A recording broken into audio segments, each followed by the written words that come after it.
बाहर निकल। चल हाथ ऊपर कर। तू बात कर रहे हैं ना? हाथ ऊपर।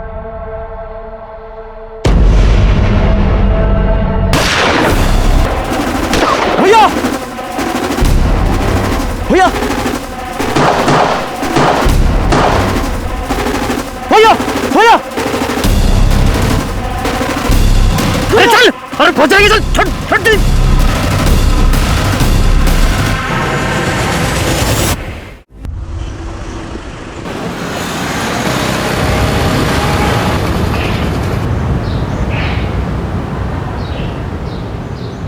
अम्मा, ये लो आपका आटा। अरे बेटा, बहुत जल्दी आ गए। चक्की में भीड़ नहीं थी क्या? अम्मा, अपने लिए कैसी भीड़? हम जहाँ खड़े होते हैं चक्की की लाइन वहीं से शुरू हो जाती है। टीवी ज्यादा मत देखा कर, माथा खराब होने लगा है तेरा।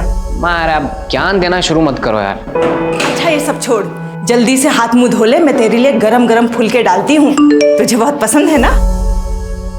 हाँ ठीक है।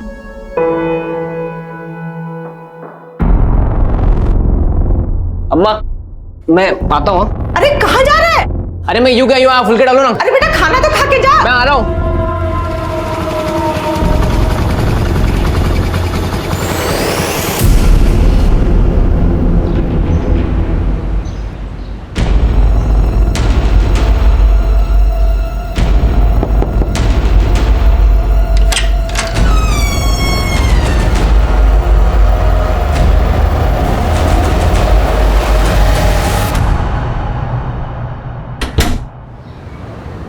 एक्शन।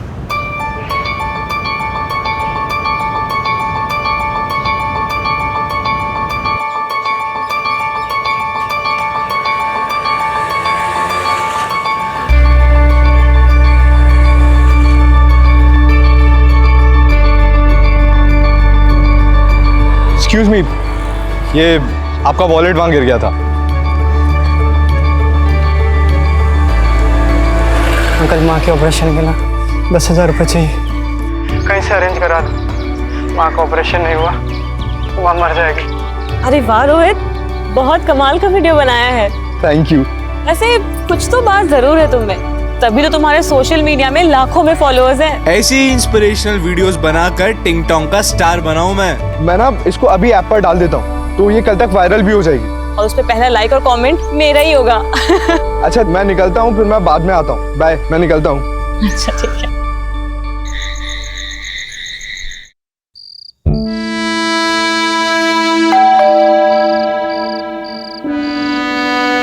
इस वक्त कौन हो सकता है?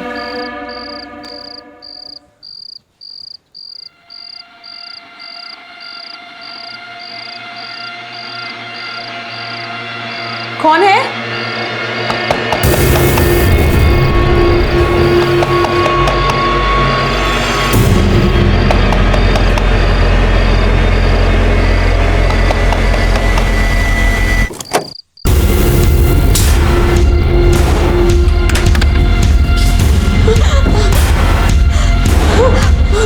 देखो, मेरे पास मत आना। कौन हो तुम?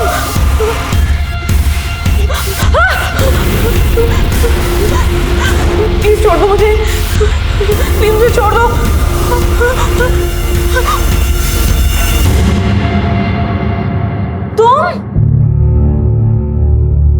तुमने तो मेरी जान निकाल दी थी।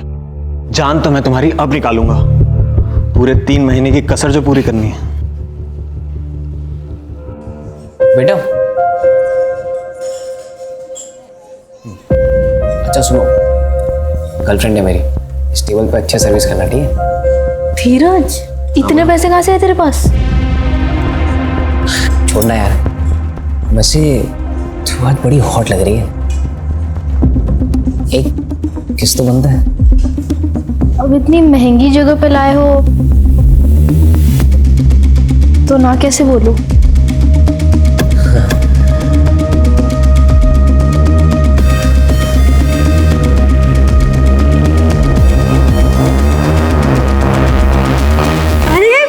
बस सारी कसर तुम्हें आज ही पूरी करनी है क्या? थोड़ा रेस्ट भी कर लो। अच्छा, तुम्हारे लिए कुछ खाना बनाऊं? क्या खाओगे तुम?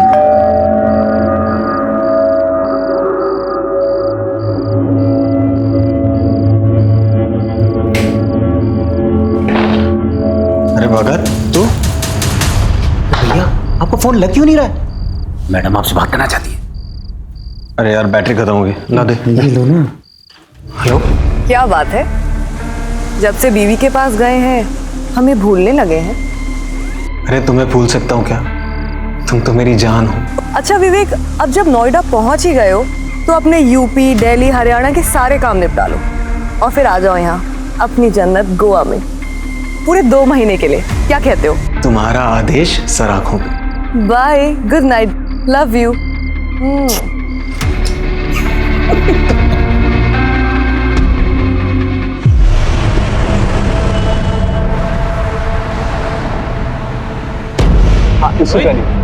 रोहित, विवेक भैया आए थे क्या? वो तो अभी निकले, वो इस तरफ गए। अरे यार अब मैं कैसे जाऊं? उनका फोन भी नहीं लग रहा। मेरी बाइक ले जाओ ना, हेलमेट भी है उस पे। ये लो चाबी।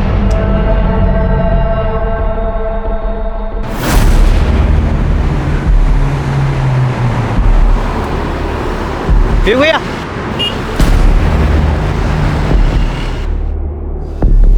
क्या हुआ भगत? भैया ठाकुर अभी अभी निकला है।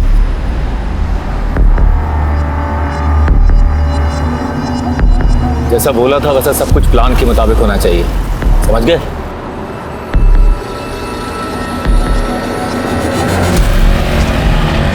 मदन का बोला उसको आगे मोड़ पे खड़ा है।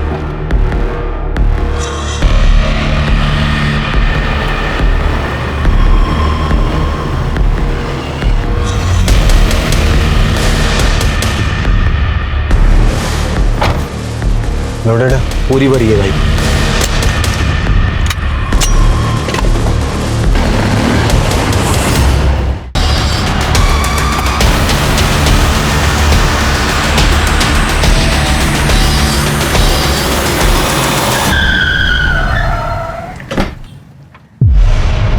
बाहर निकल, बाहर निकल। चल हाथ ऊपर कर। तू बात कर रहे हैं ना? हाथ ऊपर।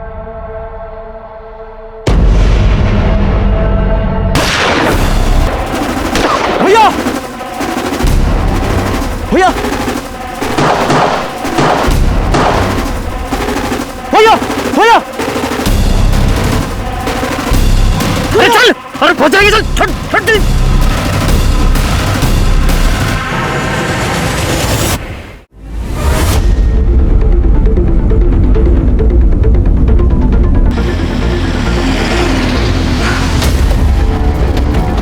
जैन सर। जैन, हटो हटो हटो, हटिए हटिए आप लोग। जैन सर। जैन सर, सामने कुछ लोग एक दूसरे पर गोलियां चला रहे थे। मैं यहाँ ड्यूटी पर था, उनको रोकने के लिए मुझे भी फायर करना पड़ा। भैया, ये चंदन ठाकुर है ना? ये तो पिछले हफ्ते इस जेल से रिहा हुआ है। देखो, विवेक जायसवाल यहाँ क्या कर रहे हैं? वो नोएडा में? इस आदमी ने इस पूरे शूटआउट का वीडियो रिकॉर्ड किया सर। अच्छा, विवेक और उसके आदमी अपनी शक्ल हेलमेट और गमछे में छुपा रखी, लेकिन गाड़ी का नंबर नहीं छुपा पाए। काम करो, सारे पुलिस स्टेशन को अलर्ट करो और खबरियों को एक्टिवेट करो। विवेक को देखकर तो ऐसा कभी नहीं लगा कि वो एक शातिर अपराधी है, तो फिर क्यों उसने दिन दहाड़े भरी सड़क पर ठाकुर की जान लेने की कोशिश की और खुद मारा गया? दिन दहाड़े खुली सड़क पर जो भयंकर हत्याकांड हुआ था, वो क्या बस यहीं थम जाने वाला था, या फिर ये आने वाले तूफान का आगाज था? और कितनों का खून बहने वाला था, और कितनों के परिवार उजड़ने वाले थे।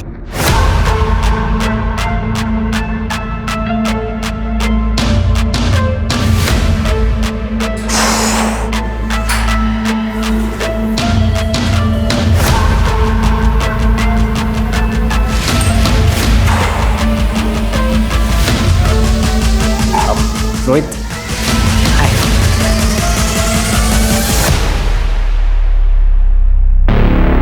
हाय। ये मेरी फ्रेंड है काजल। हाय काजल। हाय, मैं आपकी बहुत बड़ी फैन हूँ। Thank you so much. So Dheeraj, she is your normal friend और स्पेशल फ्रेंड? स्पेशल फ्रेंड मतलब मेरी गर्लफ्रेंड भाई। I thought so. देखिए, मैं आपकी तरह वीडियोस भी बनाती हूँ। Sure sure.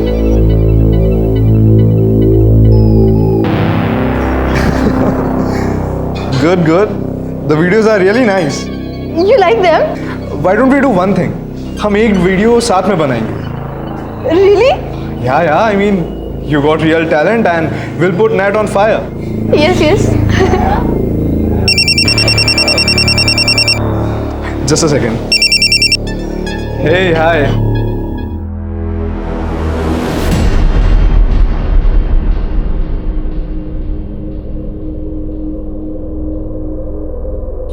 क्या हुआ? सब ठीक है ना? No, I'm fine. अच्छा, I'll leave. I'll see you guys later. Bye bye.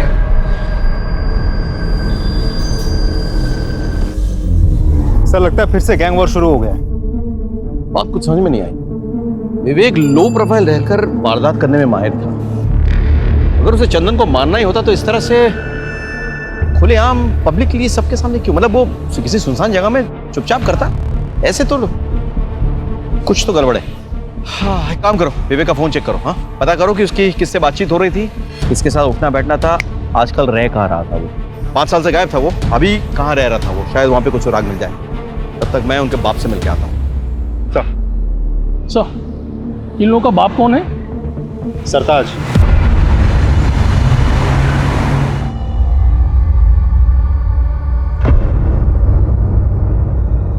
सरकार, आप? मुझे लगा ही था आप ही होंगे। अच्छा, भविष्यवाणी करने की दुकान खोल रखी है क्या? नोएडा में इतना बड़ा कांड हो गया, मुझसे मिलने तो आना ही पड़ेगा ना। मतलब खबर थी, यानी कि कांड तुमने करवाया? देखो सर, इस कांड में मेरा कोई हाथ नहीं है। ये चंदन ठाकुर और विवेक जायसवाल मेरे साथ ही काम करते थे, लेकिन 2 साल पहले ठाकुर ने अपना खुद का काम शुरू कर दिया और जो काम मैंने विवेक को सौंप रखा था उसके धंधे में भी हाथ डाला। फिर दोनों दुश्मन हो गए। बस इससे ज्यादा मुझे कुछ नहीं पता। 24 घंटे की मोहलत देता हूं, तफसील से सारी जानकारी चाहिए मुझे। 24 घंटे।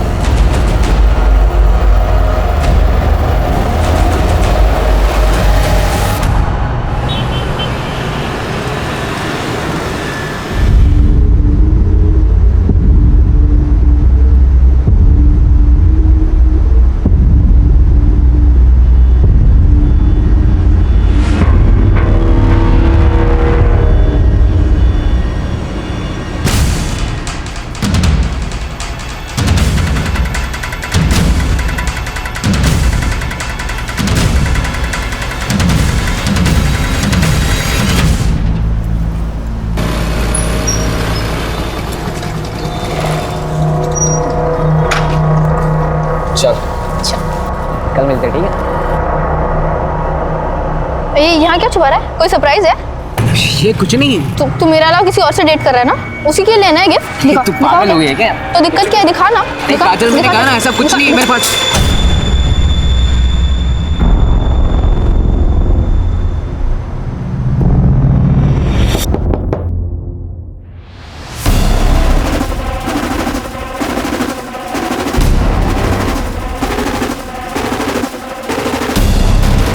अब तेरा मर्द बनने का टाइम आ गया है। तो पकड़। अरे मर्दानगी मुबारक हो।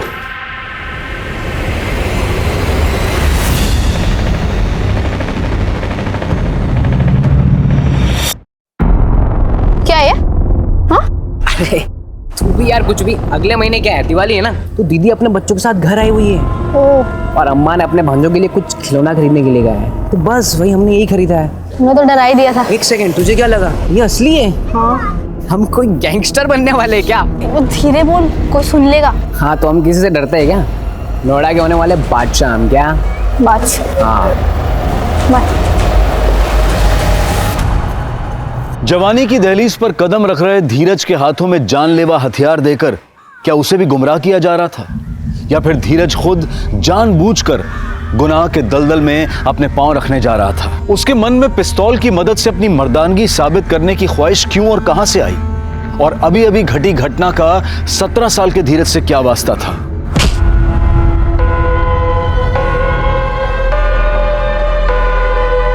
भाई मुझे माफ कर दो भाई, दोबारा मैं नहीं करूंगा भाई, मुझे माफ भाई मैं दोबारा नहीं करूंगा भाई, प्लीज भाई, प्लीज भाई।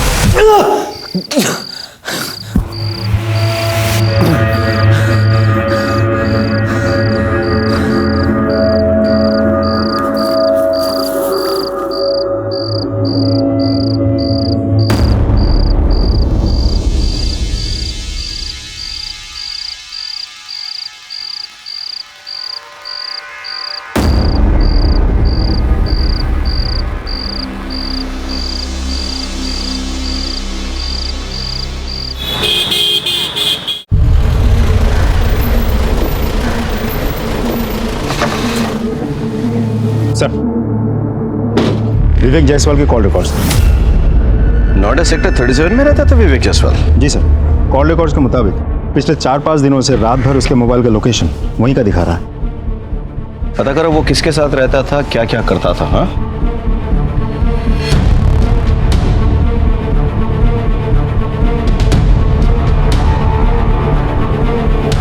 इस घर में जो आदमी रहता था उसके साथ कोई और भी रहता था? हाँ साहब, उनकी बीवी रहती थी, उनसे ज़्यादा बातचीत नहीं थी हमारी। और दोनों के अलावा किसी और के भी आना जाना था? हाँ साहब, एक आदमी आता था।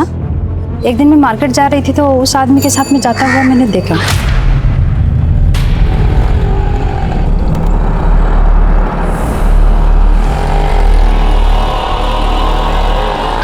आप उस आदमी का स्केच बनवा सकती हैं? हाँ जी साहब। ठीक है, हम एक स्केच आर्टिस्ट को बुलाते हैं, आप उस आदमी का हुलिया उसे बता देना। हाँ जी सर, आपसे एक इंटरेस्टिंग इन्फॉर्मेशन शेयर करनी है। बोलो। जो आदमी विवेक की गैर मौजूदगी में भी उसके घर जाता था और जिसका आना जाना विवेक के बाद भी कुछ ज्यादा ही बढ़ गया था, पहचाना? भगत? ये तो विवेक का राइट हैंड मैन है। सर, इसे पैरोल मिली थी और ये भाग गया था। इंटरेस्टिंग। भगत? एक मिनट। हाँ विनय बोलो। सर, सेक्टर 2 हत्याकांड में जिस कार का इस्तेमाल हुआ था उसकी डिटेल्स हमें आरटीओ ऑफिस से मिल गई है। वो कार किसी भगत के नाम पर रजिस्टर्ड है। भगत को ढूंढना जरूरी है। अच्छा, उसका मोबाइल नंबर रजिस्टर्ड है क्या? नहीं सर। बाइक के बारे में कुछ पता चला? सर, बाइक के बारे में अभी भी जानकारी हम निकाल रहे हैं सर, अभी आरटीओ ऑफिस में ही है। ठीक है, ओके, कैरी ऑन। भगत को ढूंढना बहुत जरूरी है।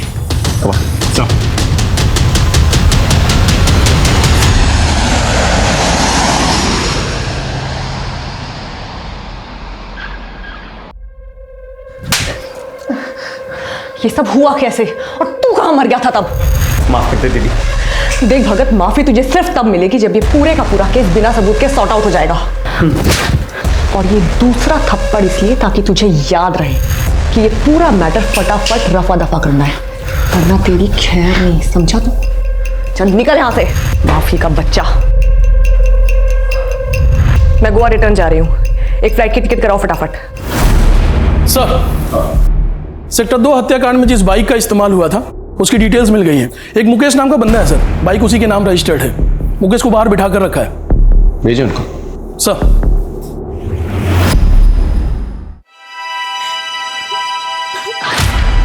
तुमने तो मेरी जान निकाल दी थी। जान तो मैं तुम्हारी अब निकालूंगा, पूरे 3 महीने की कसर जो पूरी करनी है।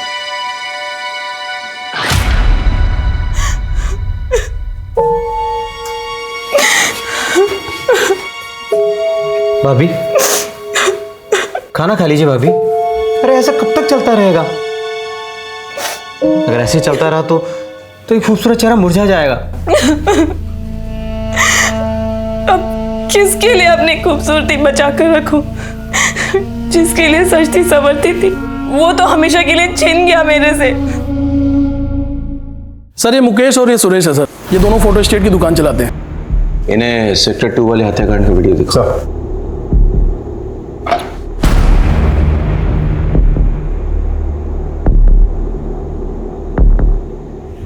इस बाइक को पहचानते हो?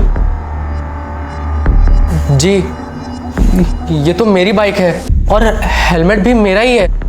और हेलमेट के अंदर? सर, मैं नहीं हूँ। तुम नहीं हो तो फिर तुम हो? नहीं सर, भगवान कसम, मुझे तो बाइक चलानी भी नहीं आती सर। तो फिर कौन है? तो ये है ना? बोल। नहीं साहब, मुझे स्लिप डिस्क है और बाइक चलाने से दर्द बढ़ता है और सुरेश को तो बाइक चलाना आता ही नहीं। तो मैंने बाइक अपने दोस्त को दी थी। अच्छा, तो तुम्हारे गैंग में एक और मेंबर है?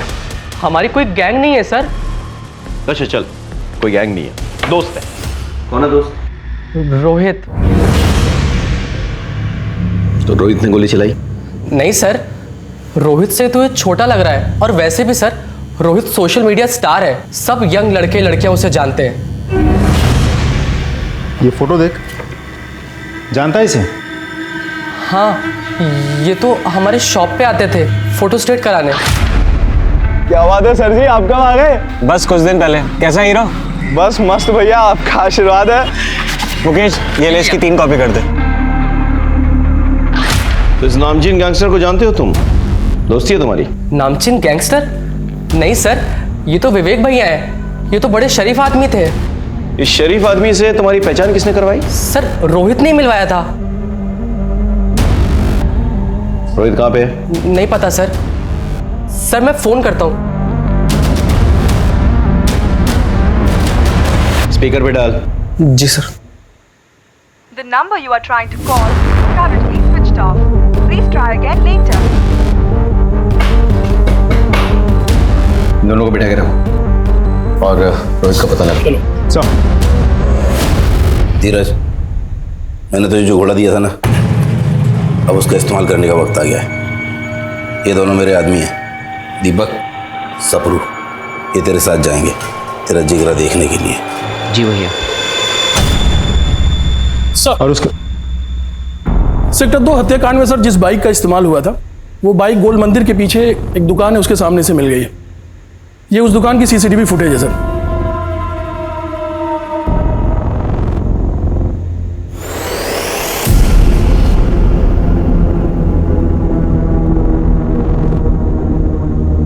आसपास पता लगाओ किस तरफ निकले। सर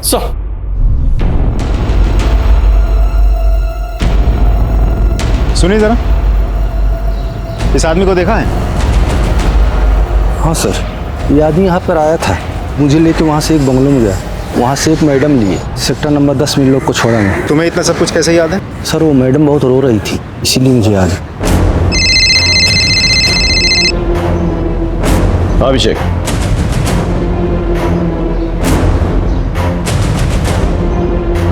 अच्छा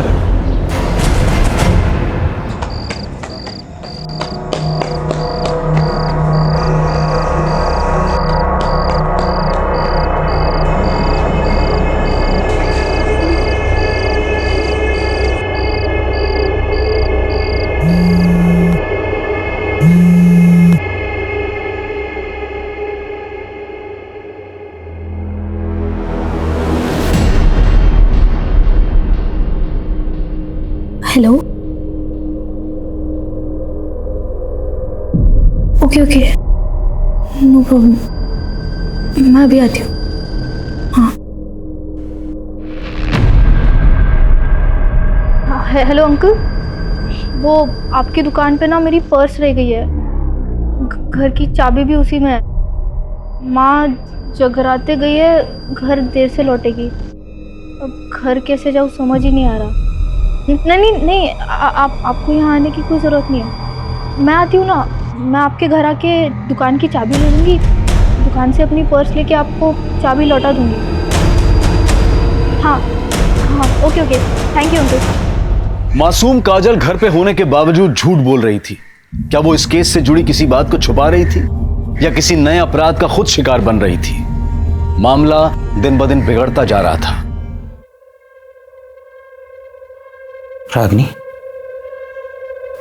अरे तू मुझे बहुत भाती है रे। अरे तेरा विवेक तो चला गया ना इस दुनिया से, अब कहाँ दर दर की ठोकर खाएगी। हाँ कर दे, रानी बना के रखूंगा, खुश रखूंगा तुझे। हाँ तो कह दे।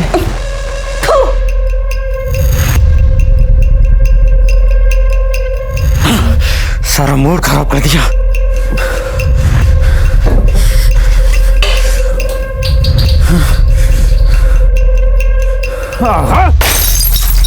दो पैक मार कर आता हूं, फिर तुझसे प्यार करता हूं जी भर के।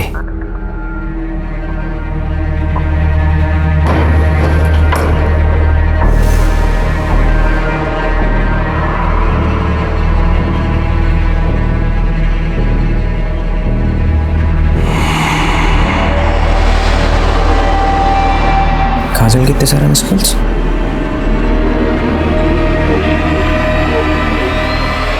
हाँ काजल,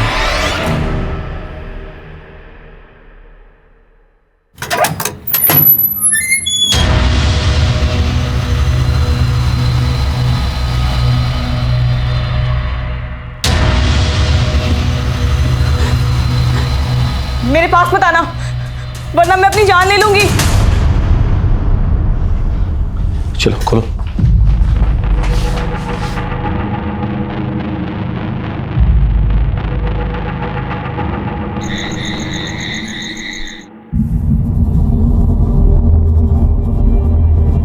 आप विवेक की पत्नी हो ना? जी। किसने बांध के रखा था आपको ऐसे यहाँ? भगत ने। विवेक के मर्डर के बाद मैं बहुत घबरा गई थी। भगत मुझे बहला फुसला कर यहाँ लाया और मेरे साथ जबरदस्ती करने लगा। अरे आपके चाहने वाले अभी भी बहुत हैं, मैं हूं ना। जब मैंने उसे रोका तो उसने मुझे यहाँ बांध के रख दिया। आप चंदन ठाकुर को जानती हैं? जी। चंदन ठाकुर और विवेक के बीच में क्या दुश्मनी थी? चंदन ठाकुर एक बार हमारे घर आया था। विवेक, चले किधर? ये जाओ उधर। विवेक, कौन है आप लोग? अरे बाहर निकल। ये घर में कैसे घुसा है? बाहर निकलिए, चलिए बाहर निकलिए। विवेक कहाँ है? आप लोग पहले घर से बाहर निकलिए। तेरे से जितना पूछ रहे उतना जवाब दे। विवेक कहाँ है? वो इस वक्त घर पे नहीं है, आप लोग घर से बाहर निकलिए फौरन। विवेक के साथ फेरे क्या पड़े? बहुत जुबान चलने लगी तेरी। हाँ, देखो अपनी औकात में रह, समझी? बदतमीजी से बात मत करो मुझसे। बदतमीजी? ये ले, क्या करी बोल? बदतमीजी मत करो मुझसे। बदतमीजी तो अब बताता हूँ तुझे क्या बोलती। इसे कहते हैं बदतमीजी, समझी? और विवेक आया तो कह देना कि तेरे तो कपड़े फाड़े हैं, उसे पूरा चीर दूंगा, समझी? जब मैंने विवेक को सारी बातें बताई तो विवेक चंदन पे बहुत गुस्सा हुए थे। चंदन ठाकुर ने तेरे साथ बदतमीजी की है ना, उसे मैं तेरे सामने घसीट कर लेकर आऊंगा। तेरे पैरों पे गिर के वो नाक रगड़ के माफी मांगेगा। विवेक मुझसे बहुत प्यार करते थे। वो तो बस यही चाहते थे कि चंदन को मेरे सामने लेकर आए। चिंता मत करो, चंदन का मर्डर करके मैं एक और गैंग वॉर नहीं शुरू करूंगा, लेकिन उसको उसके किए की सजा मिलनी चाहिए, तभी मेरे मन को शांति मिलेगी। तुम सच कह रहे हो ना? तुम्हारी कसम। I am pregnant. क्या? ये बात तुमने मुझे पहले क्यों नहीं बताई? मैं बस यूं गया और यूं आया। तुम फिक्र मत करो, चंदन ठाकुर पहले तुमसे माफी मांगेगा, फिर हम सेलिब्रेट करेंगे।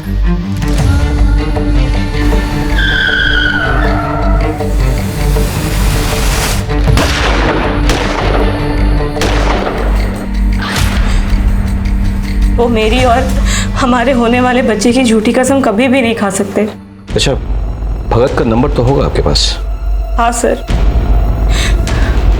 पर भगत ने अपना और मेरा फोन और सिम दोनों ही डिस्ट्रॉय कर दिया विवेक के मर्डर के बाद। विवेक चंदन को नहीं मारना चाहता था। विवेक ने हवा में फायर किया, करेक्ट? लेकिन विवेक को गोली लगी। भैया! गोली किसने लगाई? हमारे पेट्रोलिंग कांस्टेबल। फिर ये दूसरा बंदा है, इसने चंदन को गोली मार दी और उसके बाद ये विवेक को यहाँ से लेके जाने की कोशिश कर रहा था, लेकिन भगत ने आगे इसके कान में कुछ फुसफुसाया। पता नहीं क्या कहा, शायद ये कहा कि विवेक मर चुका है, लेट्स एस्केप। जो भी है, कुछ गड़बड़ है। समझ रहे हो? इस कांस्टेबल से बात करनी होगी और भगत का पता लगाना होगा, क्योंकि वो जानता है कि ये बंदा। सर, एक इंफॉर्मेशन मिली है सर। रोहित ने अपना फोन थोड़ी देर के लिए स्विच ऑन करके किसी काजल नाम की लड़की को फोन किया और उसके बाद से उसका मोबाइल स्विच ऑफ हो गया। कहाँ रहती है काजल? रोहित तो सोशल मीडिया स्टार है। Hey, hi fam, this is your Rohit and today we are going to perform bench press. ये भाई कम ऑन। आइडल है वो मेरा। हम लोग साथ में वीडियो भी बनाने वाले थे। हम एक वीडियो साथ में बनाएंगे। उसका कॉल आया था मुझे, कह रहा था कि गलती से किसी रसूख वाले का वीडियो बना लिया उसने। और वो लोग उसके पीछे पड़े हैं। तो एक रात के लिए छुपने की जगह चाहिए थी उसे, तो मैंने उसे अपनी अंकल की दुकान पर छुपा दिया।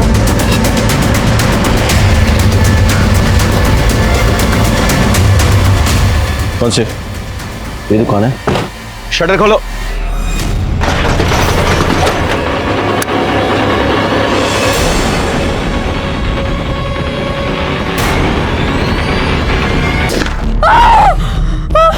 देखो, इन्हें ले जाओ यहाँ से। 8-9 गोली दागी गई है। बहुत बेरहमी से मारा है। केस तो उलझ गया अभिषेक। बॉडी पोस्टमार्टम के लिए भेजो और सारे एविडेंसेस कलेक्ट करो। सोशल मीडिया स्टार रोहित की हत्या से चारों तरफ सनसनी फैल गई। डरे सहमे शहर में मानो आतंक फैल गया। नोएडा में सेक्टर 2 हत्याकांड के बाद टिंग टोंग स्टार रोहित की गोली मार के हत्या। कहीं इस हत्याकांड के तार सेक्टर 2 हत्याकांड से जुड़े हुए तो नहीं है? सड़क पर हुए हत्याकांड की तहकीकात चल ही रही थी कि उसी केस से जुड़ी रोहित की हत्या ने इस पेचीदा केस को और भी उलझा दिया। किसी की जान लेने के लिए एक गोली भी काफी होती है, लेकिन जब गोलियों की बौछार करके किसी की हत्या की जाए तो इसका मतलब होता है कि मारने वाला या तो कुछ साबित करना चाहता है या फिर वो अपनी गहरी नफरत का इजहार कर रहा है। इस केस में वाकई हुआ क्या था, आइए देखते हैं। सर, सेक्टर 2 शूटआउट में भगत शामिल था।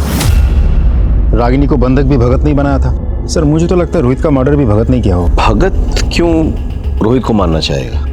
सर, भगत रोहित की बाइक लेके गया था। मेरी बाइक ले जाओ ना, हेलमेट भी है उस पे। ये लो चाबी। तो हो सकता है रोहित के पास भगत के बारे में कुछ ज्यादा ही जानकारी थी, जो आगे चल के भगत के लिए खतरनाक साबित हो सकता था। भगत वैसे भी हमसे भाग ही रहा था, हमारे रडार पे था वो। हम कैसे भी करके अगर रोहित तक पहुंच जाते तो शायद रोहित भगत के बारे में सारी जानकारी हमें दे देता और भगत का गेम ओवर हो जाता।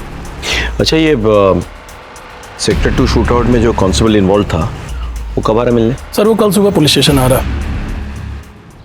सर, चंदन ठाकुर ने मुझे 2 लाख रुपए देने का वादा किया कि जब विवेक उसे किडनैप करने आएगा तो मैं उसे मार दूं। और सर, जब वो विवेक उसे किडनैप करने आया, उसने पहले हवा में फायर किया और मैंने मौका पाते ही विवेक पे गोलियां दाग दी भैया, और ऑन द स्पॉट मर गया।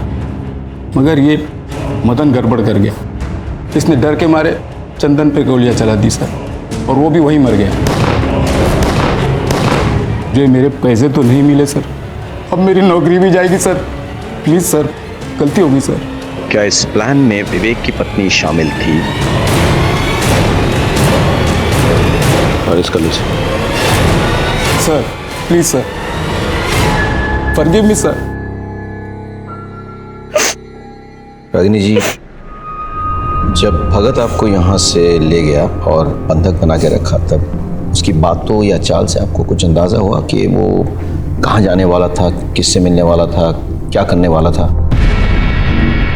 जी नहीं। याद कीजिए रागिनी जी, प्लीज। जाने से पहले आखिरी बार उसने आपसे क्या कहा था? यही कि मैं 2 पैक मार कर आता हूँ, फिर तुझसे प्यार करता हूँ जी भर के।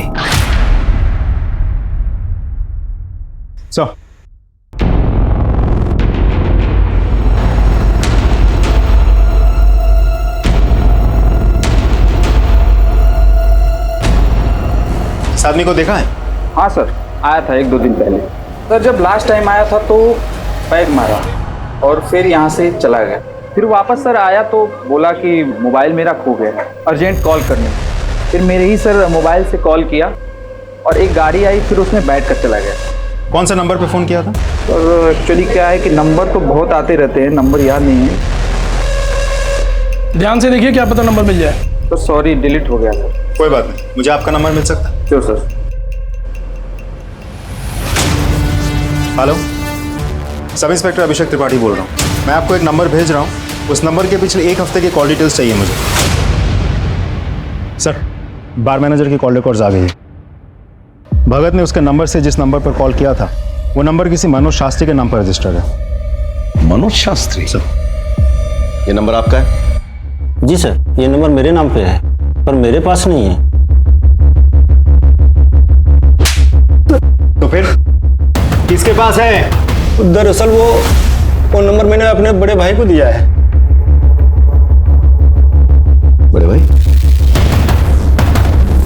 कौन बड़े भाई?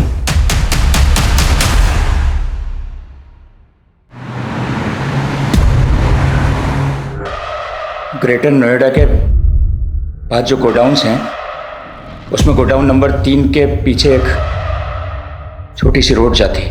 वहाँ आगे जाके लेफ्ट में एक छोटा सा मकान है, भगत आपको वहीं मिलेगा। और वो तीसरा आदमी मदन? उसे भी मैंने वहीं भेजा है, भगत के पास।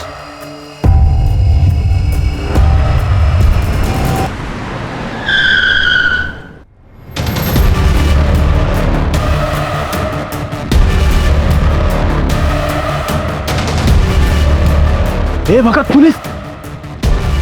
सर वो रहे! ए विभाग! ए रुक रुक! ए रुक! ए रुक! रुक!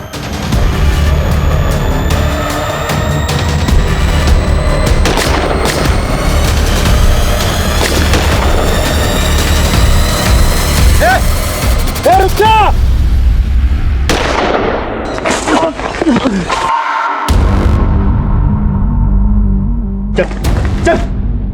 क्यों किया ऐसा?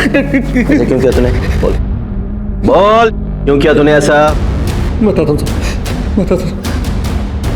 साहब, ठाकुर ने मुझे अपनी तरफ मिला लिया था। विवेक भैया की गर्लफ्रेंड नंदिता मैडम को भी मैंने इस प्लान में शामिल कर लिया था। उनके कहने पर ही विवेक भैया गोवा से नोएडा अपनी पत्नी से मिलने आए और हमने ठाकुर को किडनैप करने का प्लान बनाया। ठाकुर को किडनैप करके माफी मंगवाना हमारा मकसद नहीं था साहब। हम तो चाहते थे कि इस गहमा गहमी में विवेक भैया फंस जाएं और हम कांस्टेबल असद के हाथों उन्हें मरवा दें। लेकिन मदन ने ठाकुर को मार दिया। हमारा प्लान फेल हो गया सर।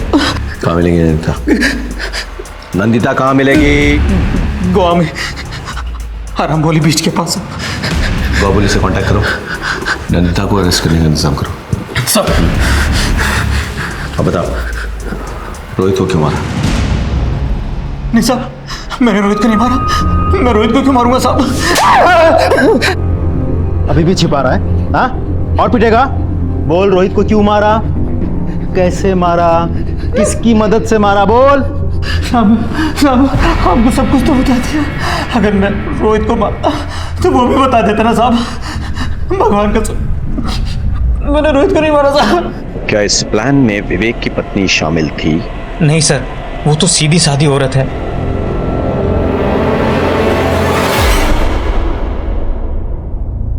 मुझे तो लगा था कि विवेक सिर्फ मुझसे प्यार करते हैं, लेकिन वो अब तक मैं यही समझ रही थी कि हमारा तो जन्मों जन्मों का साथ है, लेकिन वो तो एक जन्म भी मेरे साथ ईमानदारी से नहीं निभा सका। मुझे तो लगा था कि वो नोएडा सिर्फ मेरे लिए आया है, लेकिन वो नंदिता नंदिता को गोवा पुलिस ने सर अरेस्ट कर लिया, लेकिन उसका यह कहना है कि वो किसी रोहित को नहीं जानती। अभिषेक सर, याद करो, जब हम रोहित को ढूंढते हुए काजल के अंकल की दुकान पहुंचे तो हमें क्या मिला? रोहित की डेड बॉडी। जी सर।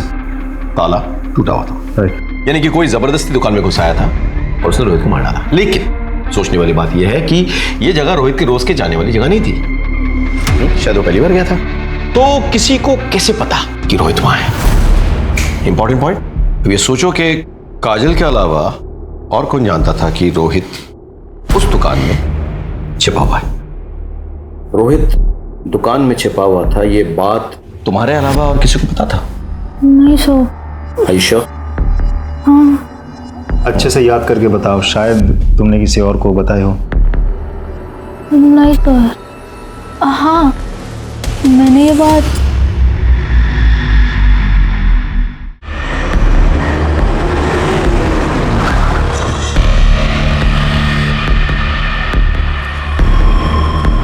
धीरज, तुमसे कुछ पूछताछ करनी है हमें। काजल,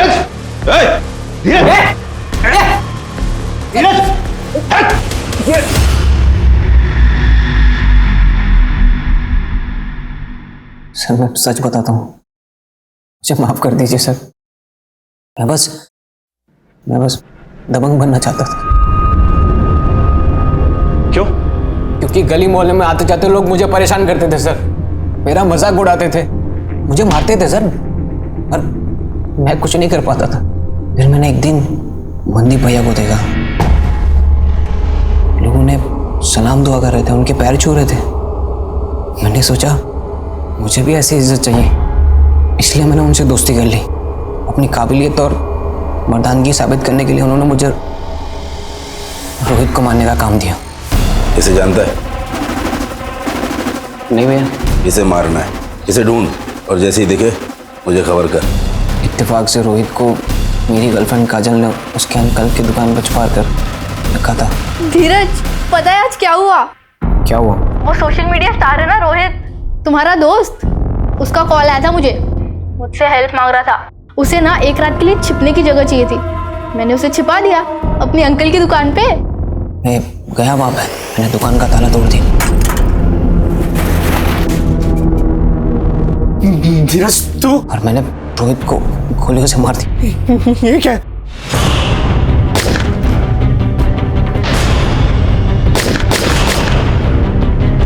सर मैंने बहुत सारी गोलियां चलाई वहां पे। सर मुझे माफ कर दीजिए सर, सर मुझे माफ कर दीजिए। बताता हूँ साहब, वो रोहित एक नंबर का चीटर था साहब। उसने मुझसे 30 लाख रुपए लिए थे साहब, और अपने किसी दोस्त के नाम पर प्रॉपर्टी में इन्वेस्ट किया। वहां उसका पैसा डूब गया, और जब मैंने उससे अपना पैसा मांगा साहब मुकर गया साहब। वो साहब इसके लिए मैंने रोहित को धमकी दी, तो रोहित ने सरताज भाई और विवेक से प्रोटेक्शन लिया, लेकिन मैं घात लगाए बैठा हुआ था। शूट आउट में विवेक की मौत हुई, फिर उसे बचाने वाला कोई नहीं था साहब। और धीरज भी काफी दिनों से मेरे पीछे पड़ा हुआ था कि मुझे दबंग बनना है। मैंने सोचा कि जब पराई लाठी से सांप मरता है तो अपनी लाठी का इस्तेमाल करने की क्या जरूरत। तब मैंने धीरज को बोल दिया कि तू मार दे रोहित को। तुझे तो मैं ऐसी सजा दिलवाऊंगा, कोई भी कमीना कभी भी मासूमों को अपराध के राह पर डालने से पहले 10 बार सोचेगा।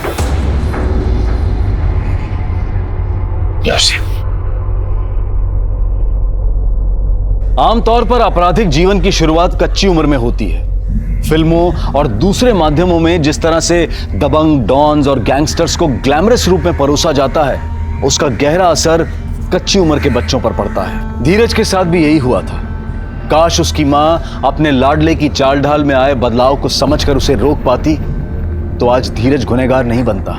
वहीं दूसरी तरफ सोशल मीडिया स्टार रोहित ने पहले तो पेशेवर अपराधियों से 30 लाख रुपए लिए, और जब उसे लौटाने का मौका आया तो उसने एक दूसरे बड़े डॉन से लेनदारों के खिलाफ प्रोटेक्शन ले लिया, बिना ये सोचे समझे कि ये गैंगस्टर्स और ये सो कॉल्ड डॉन्स जब खुद अपने आप को हमेशा के लिए कानून से नहीं बचाकर रख सकते हैं तो किसी और की सुरक्षा क्या करेंगे। और अंत में वही हुआ। रोहित, धीरज और मनदीप के गुंडों की गोलियों का निशाना बना। अपने घरों में अपने बच्चों की संगत पर नजर रखें, उनके चाल चलन में आ रहे बदलाव को अनदेखा ना करें, और अपने घर में, अपने समाज में ऐसा वातावरण बनाएं कि इनकी अगली पीढ़ी के आदर्श वाकई में आदर्श व्यक्ति हो। अब मैं अनूप सोनी आपसे विदा लेता हूं। फिर मुलाकात होगी क्राइम पेट्रोल सतर्क के ब्लैक हेडलाइंस अध्याय में एक और नए केस के साथ। और याद रखें, क्राइम और आपके बीच में सिर्फ इतना फर्क है कि आप कितने सतर्क हैं। सतर्क रहें, सुरक्षित रहें। जय हिंद।